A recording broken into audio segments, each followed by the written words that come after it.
Hello दोस्तों, welcome back to the 5 minute stock trading course. तो आज हम लोग बात करने वाले हैं रिवॉर्ड टू रिस्क रेशियो के बारे में।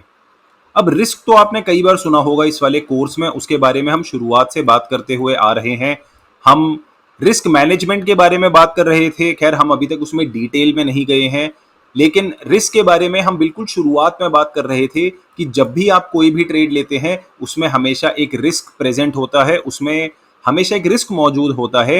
कोई भी ट्रेडिंग, किसी भी तरह की ट्रेडिंग जो है वो रिस्क फ्री कभी भी नहीं हो सकती है। अगर आपको कोई बोल रहा है कि एक ट्रेड है जिसमें बिल्कुल भी रिस्क नहीं है, 100% चांस है पैसे कमाने का, तो वो आपको बेवकूफ बना रहा है, क्योंकि यहाँ पर रिस्क फ्री कुछ भी नहीं होता है।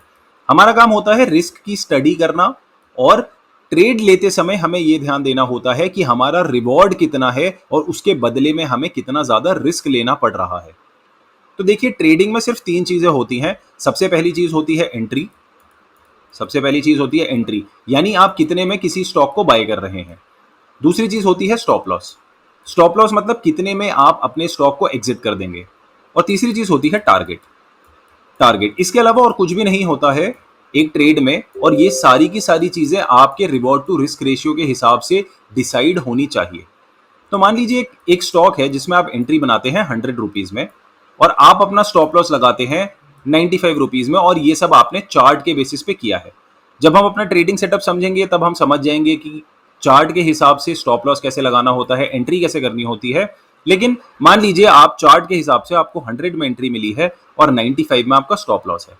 अब मान लीजिए जो आपका टारगेट है वो 105 रुपीज का है, तो यहां पर आपका रिवॉर्ड टू रिस्क रेशियो कितना होगा।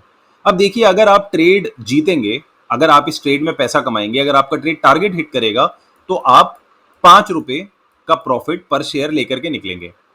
और अगर आपको लॉस होगा, अगर आपका स्टॉप लॉस हिट होगा, तब आप 5 रुपए का लॉस पर ट्रेड लेकर के, पर स्टॉक लेकर के आप 5 रुपए का लॉस लेके निकलेंगे। यानी कि रिवॉर्ड भी 5 रुपए का है और रिस्क भी 5 रुपए का है। रिवॉर्ड टू रिस्क रेशियो हो गया 1। रिवॉर्ड टू रिस्क रेशियो हो गया 1, यानी कि अगर आप हारेंगे तो आप उतने ही पैसे हारेंगे जितने आपको जीतने पर मिलेंगे। इस तरह के ट्रेड्स बहुत ही खराब तरह के ट्रेड्स होते हैं। आपको ऐसे ट्रेड्स कभी भी नहीं लेने चाहिए, क्योंकि ट्रेडिंग का मतलब ही होता है high reward to risk ratio. अगर हम ट्रेडिंग करने की कोशिश कर रहे हैं, हमारा ध्यान पहले रिवॉर्ड पर होना चाहिए, क्योंकि रिस्क तो हमेशा प्रेजेंट है ही। अगर आप कोई भी ट्रेड लेते हैं उसमें रिस्क हमेशा रहेगा, इसीलिए हमारा ध्यान ऐसा होना चाहिए कि हम अपने ट्रेड को जितना ज्यादा favourable reward to risk ratio दे सकें उतना अच्छा है। आप याद कीजिए वो डाइस वाला गेम जो मैंने और आपने शुरुआत में खेला था। इस कोर्स के शुरुआत में हमने डाइस वाले गेम के बारे में बात की थी, और वही वाला गेम जो आपको मार्केट के साथ खेलना होता है, उस समय हम रिवॉर्ड टू रिस्क रेशियो के बारे में बात कर रहे थे। हम ये बोल रहे थे कि अगर आप जीतेंगे तो आप 4,000 रुपए कमाएंगे, और अगर आप हारेंगे तो आप केवल 1,000 रुपए गवाएंगे। इस तरह से ये वाला जो गेम था आपके फेवर में जा रहा था, क्योंकि भले ही आपके जीतने के चांस कम थे, आप बड़ा पैसा ले जा रहे थे और छोटा पैसा गवा रहे थे। यानी कि यहाँ पर आपका रिवॉर्ड टू रिस्क रेशियो 4:1 का था, जो कि काफी अच्छा रिवॉर्ड टू रिस्क रेशियो होता है। तो जब हम अपनी स्ट्रैटेजी बनाएंगे, हम बड़े रिवॉर्ड टू रिस्क रेशियोज की तरफ ध्यान देंगे।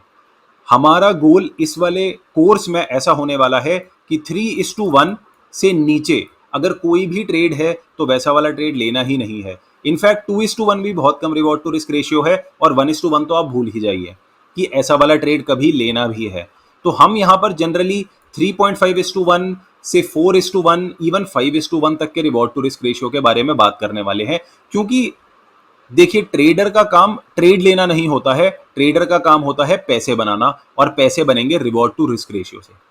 तो चलिए, आज हमने समझा रिवॉर्ड टू रिस्क रेशियो के बारे में।